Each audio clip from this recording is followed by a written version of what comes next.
सदियों पुरानी बात है कि सुनहरी रेत के समंदर के बीच सहराए नूर नाम की एक अजीम सल्तनत हुआ करती थी। ये वो जमीन थी जहां हवाएं रेत को लोरी सुनाकर सुलाती थीं और किले की दीवारें सूरज की रोशनी में सोने की तरह चमकती थीं। इस सल्तनत का हुक्मरान सुल्तान ज़ावियार एक बहादुर और इंसाफ पसंद बादशाह था। दुनिया उसकी ताकत से डरती थी, लेकिन उसका अपना दिल मोम की तरह नर्म था, सिर्फ एक शख्स के लिए, और वो था उसका छोटा भाई शहजादा रेयान। रेयान पैदाइशी नाबीना था, लेकिन खुदा ने उसे ऐसी सुरीली आवाज दी थी कि जब वो बोलता तो परिंदे भी रुक कर सुनते। सुल्तान ज़ावियार अपने भाई की आंखें था और रेयान सुल्तान का सुकून। दोनों भाइयों की मोहब्बत की मिसालें पूरी सल्तनत में दी जाती थीं। लेकिन खुशियों के फूल ज्यादा देर नहीं खिलते। एक दिन तकदीर ने इस हस्ती बस्ती सल्तनत को नजर लगा दी। एक पुरस्रार बीमारी ने महल का रुख किया और देखते ही देखते अजीम सुल्तान ज़ावियार को मौत की दहलीज पर ला खड़ा किया। महल की खुशियां मातम में बदल गईं। जब आखिरी वक्त आया तो सुल्तान ने कांपते हाथों से अपने नाबीना भाई का हाथ थामा और अपने सिपा सालार तारिक को बुलाया, जो उसका बचपन का दोस्त भी था। सुल्तान ने आखिरी सांस लेते हुए कहा, तारिक, मेरे बाद मेरे नाबीना भाई का सहारा बनना, उसे कभी तन्हा मत छोड़ना। और इस वादे के साथ सुल्तान की आंखें हमेशा के लिए बंद हो गईं।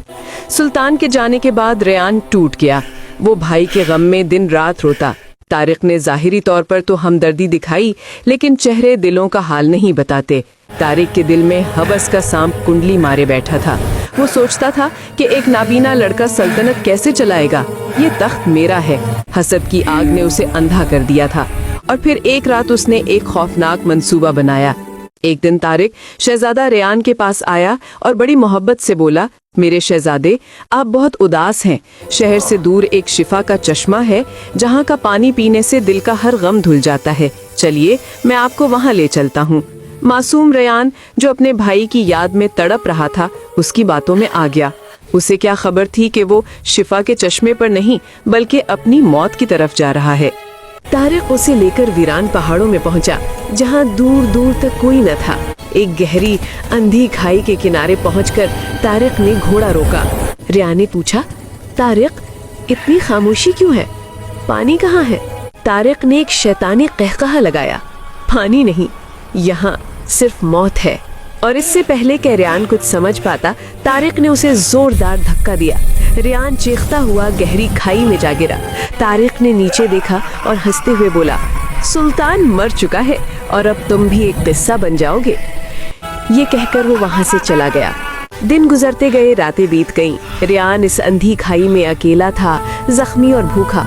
वो चीखता अपने भाई को पुकारता, लेकिन जवाब में सिर्फ हवाओं का शूर आता। वो नाबीना था, उसे रास्ता नजर नहीं आता था। वो कांटों पर सोया, पत्थरों से टपकने वाला पानी पिया, लेकिन उसने हार नहीं मानी। उसके दिल में एक उम्मीद की शमा अब भी रोशन थी। फिर एक दिन कुदरत को रहम आ ही गया। करीब से काफला गुजर रहा था, जिसकी क़यादत बहादुर मलिका अलारा कर रही थी। अचानक मलिका के कानों में एक दर्द भरी आवाज पड़ी। कोई खाई की गहराई में गा रहा था। मलिका ने फौरन रस्सी डालने का हुक्म दिया। जब सिपाहियों ने उस जख्मी नौजवान को बाहर निकाला तो मलिका हैरान रह गई। रियाद ने रोते हुए कहा, मैं सहराए नूर का शहजादा हूँ। मेरे मुहाफिज ने मुझे मारने की कोशिश की। मैं सहराए नूर का शहजादा रेयान हूँ। मेरे सरपरस्त ने मुझे कत्ल करने की कोशिश की है। मलिका की आंखों में जलाल आ गया। उसने तलवार निकाली और कहा, अब तुम अकेले नहीं हो शहजादे, इंसाफ होकर रहेगा। उधर महल में तारिक अपनी ताजपोशी की तैयारी कर रहा था। उसने सबसे कह दिया था कि शहजादा रेयान गुम होकर मर चुका है। महल सजाया गया था, मगर फिजा सोगवार थी। तारिक जैसे ही तख्त की तरफ बढ़ा और ताज उठाया, अचानक महल का भारी दरवाजा एक धमाके से खुला। सबकी नजरें दरवाजे पर जम गईं। वहाँ मलका अलारा के साथ शहजादा रेयान खड़ा था। तारिक का रंग फक हो गया। वो लड़खड़ाया, भूत, ये कैसे मुमकिन है? तारिक ने गरजदार आवाज में कहा, मैं भूत नहीं हूँ तारिक, मैं वो सच हूँ जिसे तुमने अंधेरों में दफन करना चाहा। सारा सच सबके सामने आ चुका था। तारिक को उसी वक्त गिरफ्तार कर लिया गया और उसे उसी काल कोठरी में डाल दिया गया जिसका वो हकदार था। शहजादा रेयान ने जब तख्त संभाला तो पूरी सल्तनत खुशी से झूम उठी। मलका अलारा और सुल्तान रेयान ने दोस्ती का हाथ मिलाया और दोनों सल्तनतें हमेशा के लिए एक हो गईं। महल की रोशनियां फिर से लौट आईं और सहराए नूर फिर से अमन और मोहब्बत का गहवारा बन गया।